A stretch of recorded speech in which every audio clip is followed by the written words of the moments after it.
اليوم أيها الأصدقاء برمجتنا هي كيف ننفذ أمر بعد فترة زمنية.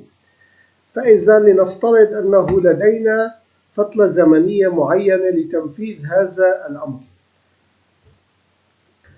لدينا هذا الأمر الذي هو موجود في خلايا الإكسل، يتم استحضار أو طلب نموذج. هذا النموذج بعد 5 ثواني يختفي، نرى أنه اختفى. لماذا؟ لأن البرمجة الموجودة هنا تقول لنا أننا سوف نذهب ونفعل اليوزر فورم، هذا اليوزر فورم. أما البرمجة الموجودة في اليوزر فورم، في إقلاع اليوزر فورم، لنلاحظ أنها موجودة في أن اليوزر فورم عندما تتفعل يوجد سطر برمجي يقول يجب الابليكيشن on time now زائد time value 00 للساعات 00 للدقائق 05 للثواني. نفذ هذه البرمجة. ما هي هذه البرمجة؟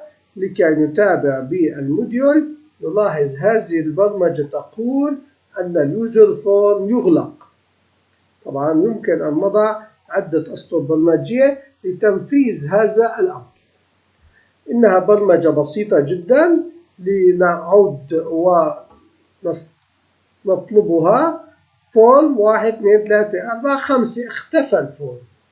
لماذا؟ لأن هذا عملية إظهار، وعند الأكتيف يطلب تنفيذ هذا السطر. هذا السطر يقوم بتفعيل البرمجة الموجودة بهذا الاسم التي هي محفوظة بالموديول، والموديول تقول أن برمجتها تساوي إغلاق الفورم.